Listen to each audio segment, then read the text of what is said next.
hear a lot of talk about developing that type of care model, a so-called accountable care model that would deliver more care for less money.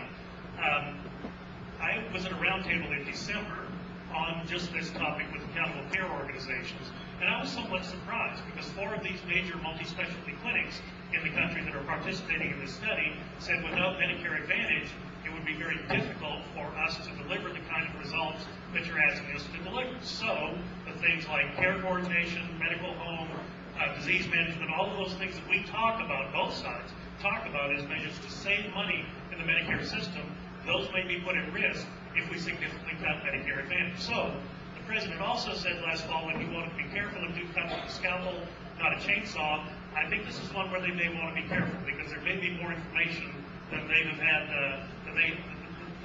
available to them, because they need to talk to some of these groups that are actually doing the kind of work we've asked them to do in these accountable care organizations to deliver more care to more senior citizens at a lower cost. But we'll have to see where that goes.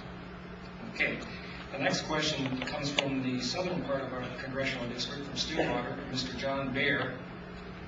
He asks, this is directed to Dr. Bridges. As a doctor, have you ever canceled someone who came to you with questions regarding a health care directive? Do you feel that such voluntary counseling should be considered as a death panel? On the,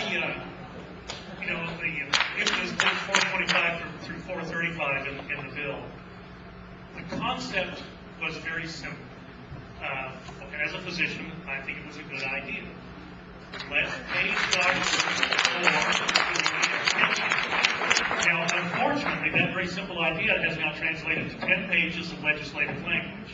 So it's no great surprise that people are concerned about what is contained within there, and the language does tend to be pretty prescriptive. There is also the issue of the comparative effectiveness boards that are not in this bill. They were passed in the stimulus bill last February. So when you marry the language that you find in this bill with comparative effectiveness boards, and you include the increase in the availability of information online, the electronic medical records, which was also part of the stimulus bill, at some point the grand plan is to have a server that's going to have everyone's medical information on that. When you marry those 3 concepts, it does cause people to be nervous, and I understand why people are. To me, the more troublesome language in this bill was the section immediately following the advanced directive section, where it said that physician quality will be measured on the number of people who sign up for advanced directives. It tells me that we're going in a direction that is not the direction that I would recommend we take. I think it's perfectly sane and sensible to have the doctor have a conversation with the patient about advanced directives at the time of initiation of Medicare. The Welcome to Medicare physical seemed like an appropriate place to do that. I thought we ought to pay the doctor for that, because some people in Congress were so worried that doctors would game the system and submit that charge every time they saw a Medicare patient. They said we're only going to pay for it every 5 years. That's where the 5-year interval came in, and then the other language in the bill, unfortunately, rather than being comforting, was discomforting to more and more people who read it. And again, that's one of the reasons why it was a good thing to have the bill out for people to scrutinize and look at. If I could just add to that, I think promising to cut costs by having a panel of Washington bureaucrats make the decision about what type of medical treatment people are going to have hasn't proved to be a real popular idea across the United States. And I think that's where a lot of this has come in. Again, it goes back to the central crux. Who's going to make the decision over your medical care? Will it be you, or will it be a nameless, faceless bureaucrat? And I just want to direct your attention to the board that's up here on the stage. We may have copies of this for you to take. The bill that's in the House, H.R. 3200, creates 53 new bureaucracies. It's a full employment act for bureaucrats. And so just consider, put yourself, your children, your elderly parents on one side of that board, put your doctor on the other side of the board, and just recognize you have to go through these 53 new bureaucracies to connect yourself, your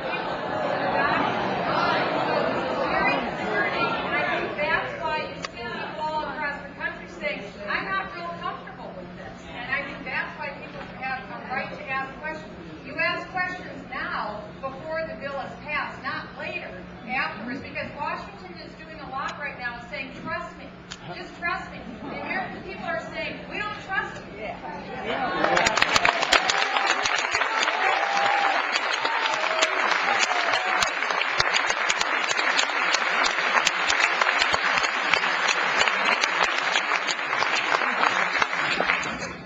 Okay, I just want to remind everybody that when I give you the direction to go ahead and line up, that you keep your, state your name and where you're from, what city you represent, and keep the issue to health care.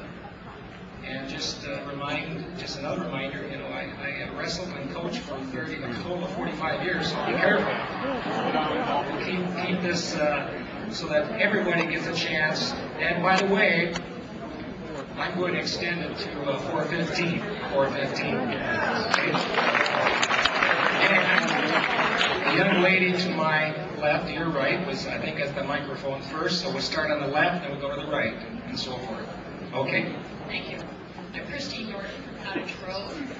Congresswoman Bachman, I share your concern about the costs of medical care. I'd like to know how you feel about evidence-based medicine. You've already somewhat said about comparative effectiveness research. My understanding of those boards and looking at the composition of them is that it would not all be bureaucrats. There would be medical people on there. There actually is consumer representation, which is another concern of mine, to have consumer representation on any boards, panels, or commissions that are developed through this legislation. I believe that evidence-based medicine, shared decision-making, and comparative effectiveness research will help us to control over-treatment and some of the high costs of medical care. Thank you.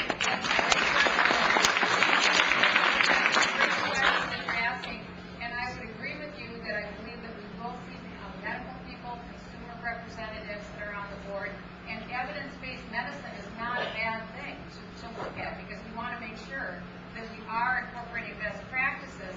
But I have to go back to my initial premise. Who's making that decision? If you have more competition with more insurance companies, and you have individual contracting with insurance companies over what they want to purchase, you can have those companies looking at controlling costs through the best practices. The problem is when you have the comparative effectiveness in this type of an arrangement like what we see with the federal government, you have people that are removed from the people, because you take away the sovereign choice of the consumers. Under this plan, there is no out. Government says this is the plan that you have to go with. Whether government tells private insurance companies they have to follow this model, or whether it's a government plan, it's still government calling the tune. I like the idea of the consumer calling the tune. That the consumer says what they want to have and health insurance plan that they have. So I'm nothing against any of those that way of looking at medicine through the Comparative Effectiveness Council. But the thing is, what does a person do if they're in a one-size-fits-all system and the decision comes down, sorry Charlie, you're out? Where does the consumer go to get the health care they need? And I think all of us agree.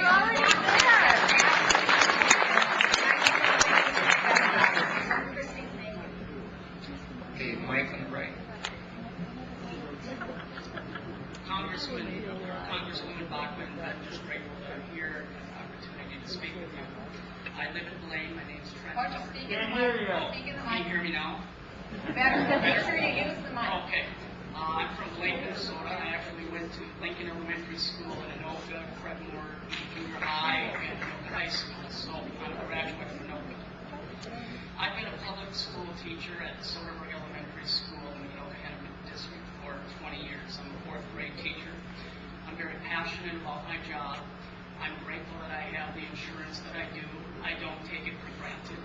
I'm just very appreciative, and I don't take my job for granted either. I'm not a racist. I'm not a right-wing extremist. Yet I have conservative Christian values.